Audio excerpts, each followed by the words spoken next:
نمائندہ شمال شیخ نذیر اور محمد نہیم کی اس رپورٹ میں deputy commissioner Mansehra captain retired Bilal Shahid Rao اور assistant food controller Shaukat Sultan کا صبح سویرے سبزی منڈی کا اچانک دورہ۔ Deputy commissioner captain retired Bilal Shahid Rao پہلے عام آدمی کی طرح بغیر کسی پروٹوکول کے پوری سبزی منڈی میں قیمتوں کا جائزہ لیا۔ ڈپٹی کمشنر بلال شاہد راہو نے بعد میں اسسٹنٹ فوڈ کنٹرولر شوکت سلطان اور محکمہ زراعت کے نمائندے کے ہمراہ منڈی میں تمام قسم کی سبزی فروٹ کی بولی پروسیس کا جائزہ لیا۔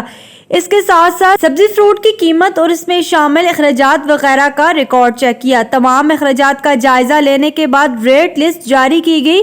ڈپٹی کمشنر بلال شاہد راہو اور اسسٹنٹ فوڈ کنٹرولر شوکت سلطان نے سبزی منڈی کے اڑتیوں کے ساتھ میٹنگ کی اور رمضان المبارک میں عوام کو زیادہ سے زیادہ ریلیف دینے کی ہدایت جاری کی اور تمام انتظامی افسران و محکمہ خوراک کے افسران کو روزانہ کی بنیاد پر سبزی منڈی ڈیوٹی کی ہدایات جاری کی۔ عوامی اور سماجی حلقوں نے deputy commissioner Mansehra captain retired Bilal Shahid Rao اور assistant food controller Shaukat Sultan کا سبزی منڈی کے وزٹ کی تعریف کی اور امید ہے ڈپٹی کمشنر مانسہرہ کے خود وزٹ کرنے سے رمضان المبارک میں قیمتیں کنٹرول میں رہیں گی۔